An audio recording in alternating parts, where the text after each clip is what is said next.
tassa bhagavato arahato sammāsambuddhasa. Namo tassa bhagavato arahato sammāsambuddhasa.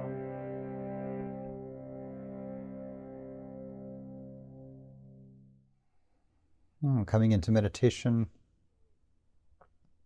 settling the body, coming into your comfortable upright seat, or whatever posture is most conducive in a balanced way for ease and stillness.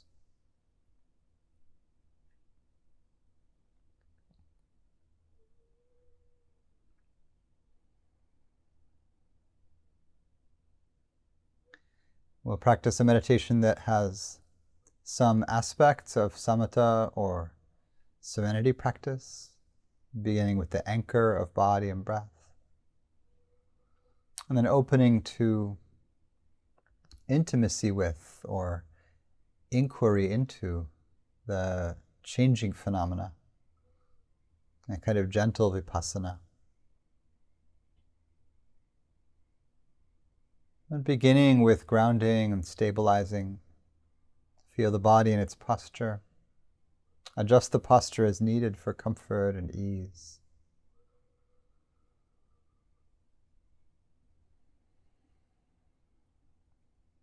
You might gently scan through the body for any tension that may be here,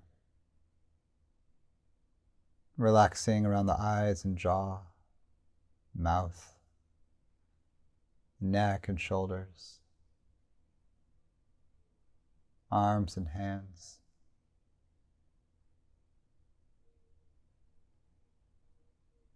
Relaxing through the upper and mid and lower ribs and the solar plexus.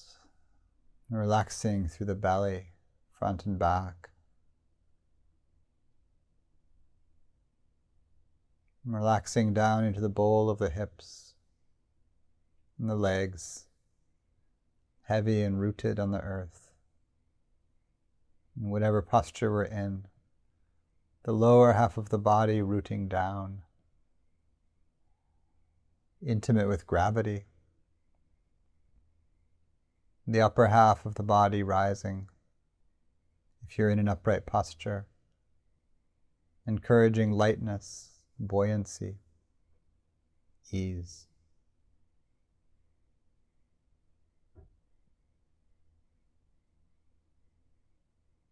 So the first anchor is the body and its posture. Really contact the shape of the body, the sense of the body sitting. And if possible, whatever ease is here, whatever pleasure is here. And the pleasure of stillness or stability. The pleasure of relaxing the musculature.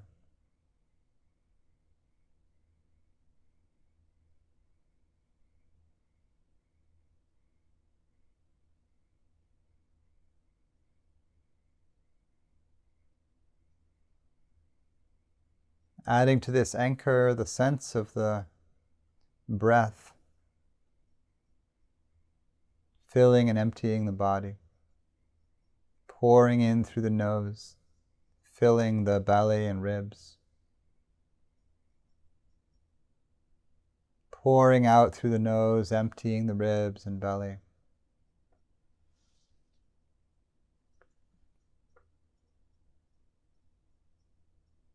And as you did with the body, feeling the natural breath, adjusting the breath to make it more comfortable, more pleasurable.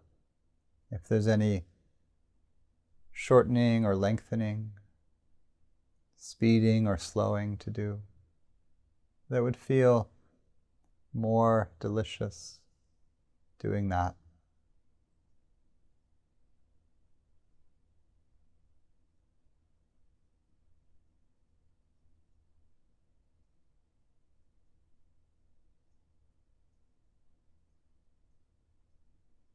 And stitching together the sense of the body in its posture, in the breath, rising and falling pleasurably in the body.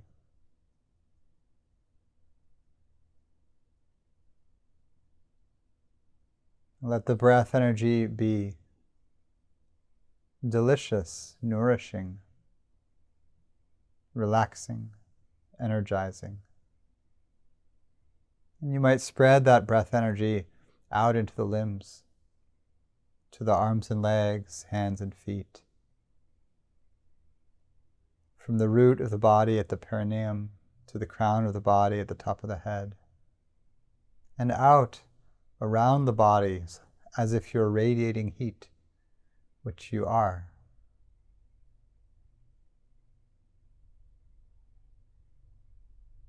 The whole body saturated, delighting in the energy of the breath and the pleasure of stillness. This is samatha, stabilizing, settling, grounding. We'll take a few minutes and give our full attention to this breath body, home.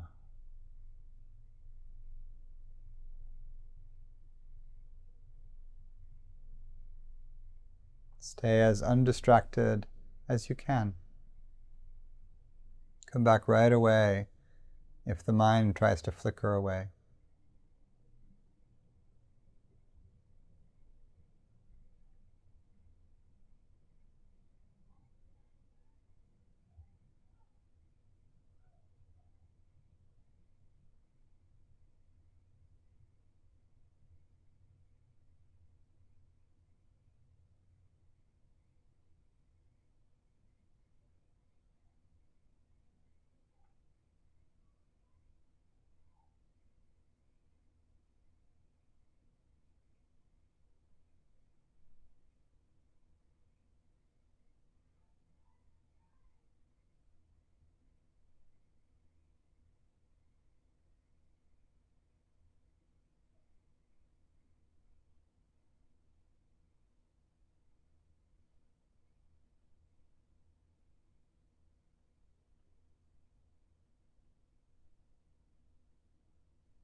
Refresh the body and breath anchor if you've lost it.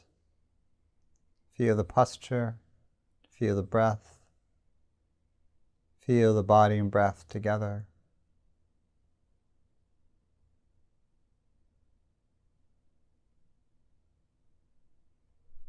And now we'll add to this basic samatha practice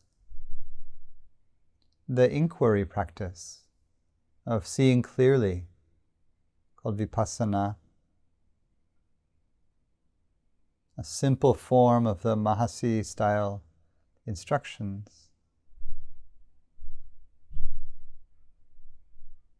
If you've been holding very tightly to the breath moving in body as the anchor, you might let that go slightly.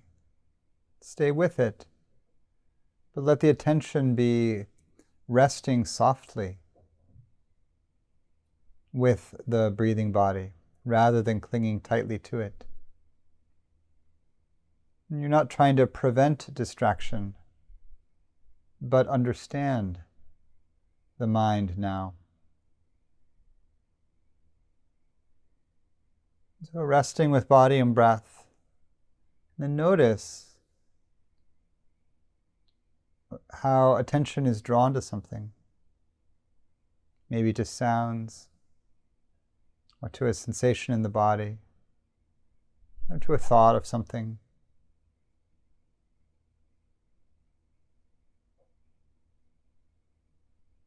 Just notice wherever the attention is drawn, and then keep it there for a little bit. And name whatever it is silently in the mind. So the attention focuses on that new experience. You can say the process name like hearing, or thinking, or sensing.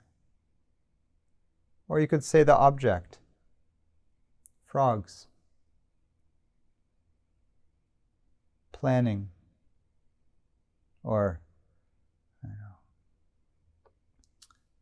to-do list.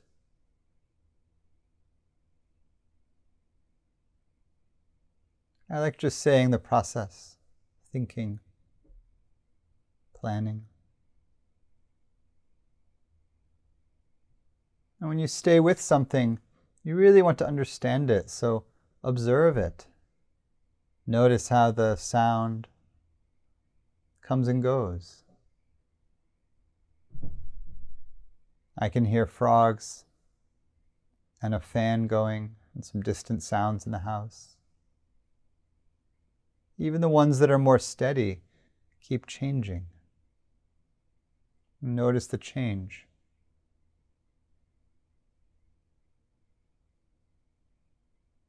If you notice thinking, notice whether it's about the past or the future, or if it's like an inner commentary. Just notice the kind of thought. And then observe it for a few moments. Notice that it keeps changing. Usually after you notice it for a little bit, it quiets down. It doesn't like to be watched while it talks. If the words quiet down, notice the energy in the body. Notice how the energy keeps changing. And when the thought quiets or attention becomes disinterested in what it's listening to or attending to, if nothing else pulls the attention, come back to the body and breath. Rest with the body and breath. Restore the sense of being grounded and present.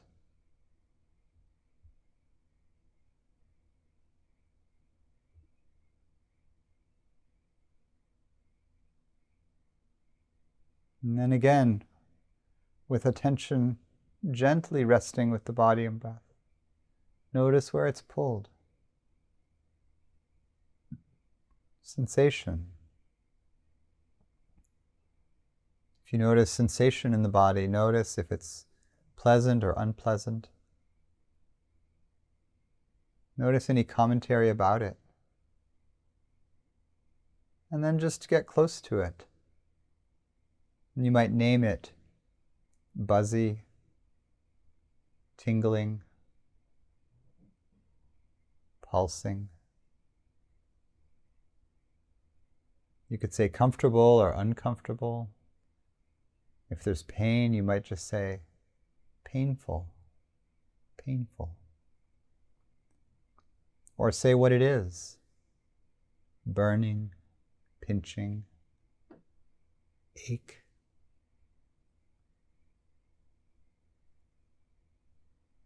Our task here is not to change our experience immediately, but first just to understand what's happening. Oh, this is an ache, or this is an obsessive thought. This is being bored or restless or joyful.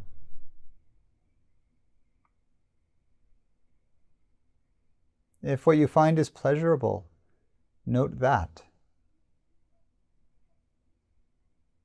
See what it feels like.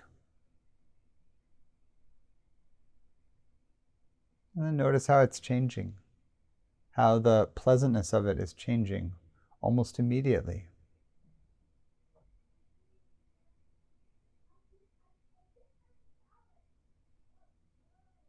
So the basic instruction is to take body and breath as an anchor, as a home base. To notice when the attention is pulled to something else and stay there for a bit, naming it, feeling it, seeing its impermanence, its changingness. And when it feels right, when you feel like you've seen it, understood it, bring attention back to the body and breath and just rest here. Reconnect just with the stillness. And then see what happens next. We are understanding the relationship between stillness and movement and the mind, between doing and not doing,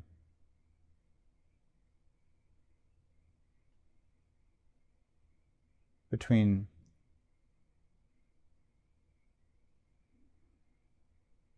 states that are wholesome, states that are unwholesome, and seeing how everything changes.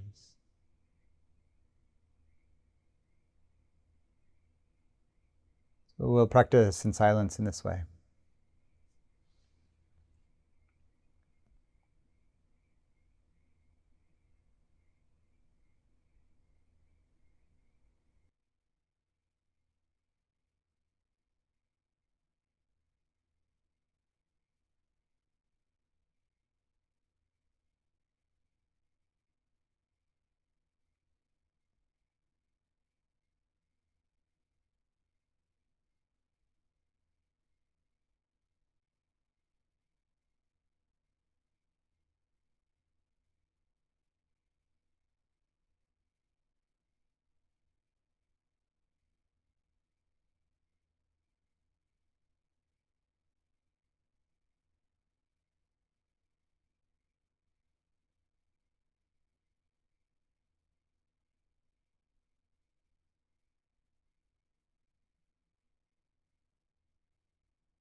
one of the delicate instructions in this style of meditating with an anchor, but exploring where the attention goes when it's only lightly held to the anchor, is that distraction can go on longer. We can get lost in things. We practice in this way to understand the hindrances, to understand the mind, to understand the attention as it connects with the senses.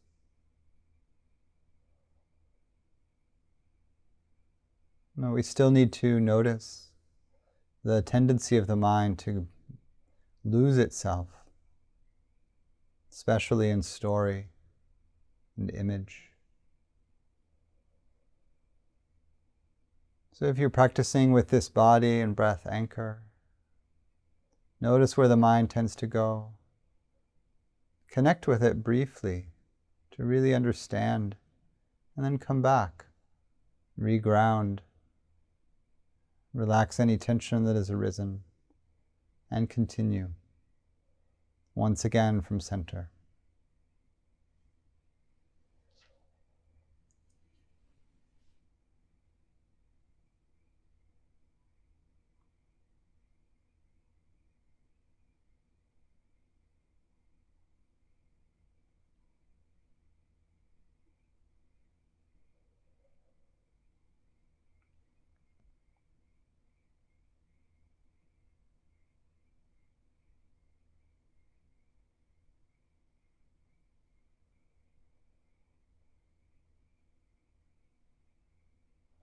Close the meditation with the homage to the Buddha, and then in English, the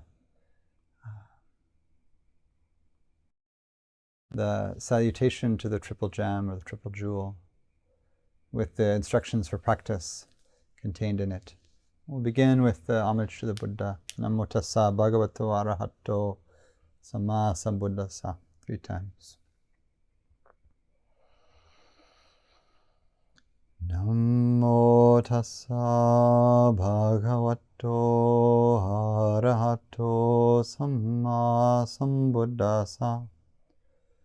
Namo tassa bhagavato arahato sammāsambuddhasa. Namo tassa bhagavato arahato sammāsambuddhasa. The salutation to the triple jewel. Now let us chant our salutation of the triple gem and a passage of encouragement. The Buddha, absolutely pure, with ocean-like compassion, possessing the clear sight of wisdom, destroyer of worldly self-corruption, devotedly indeed that Buddha I revere.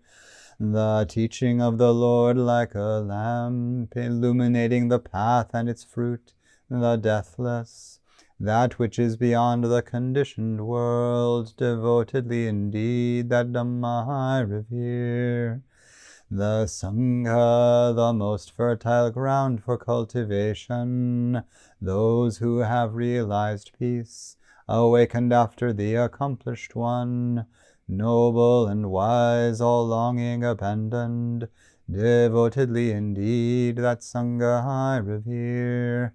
This salutation should be made to that which is worthy. Through the power of such good action, may all obstacles disappear. One who knows things as they are has come into this world, and he is an arahant, a perfectly awakened being, purifying the way leading out of delusion, calming and directing to perfect peace, and leading to enlightenment. This way he has made known. Having heard the teaching, we know this. Birth is dukkha, aging is dukkha, and death is dukkha. Sorrow, lamentation, pain, grief, and despair are dukkha. Association with the disliked is dukkha. Separation from the liked is dukkha. Not attaining one's wishes is dukkha. In brief, the 5 focuses of the grasping mind are dukkha. They are as follows: attachment to form, attachment to feeling, attachment to perception, attachment to kama formations, attachment to sense consciousness. For the complete understanding of this, the Blessed One in his lifetime frequently instructed his disciples in just this way. In addition, he further instructed, form is impermanent, feeling is impermanent, perception is impermanent, kama formations are impermanent, sense consciousness is impermanent, form is not self, feeling is not self, perception is not self, kama formations are not self, sense consciousness is not self. All conditions are impermanent. There is no self in the created or the uncreated. All of us are bound by birth, aging, and death, by sorrow, lamentation, pain, grief, and despair, bound by dukkha and obstructed by dukkha. Let us all aspire to complete freedom from suffering.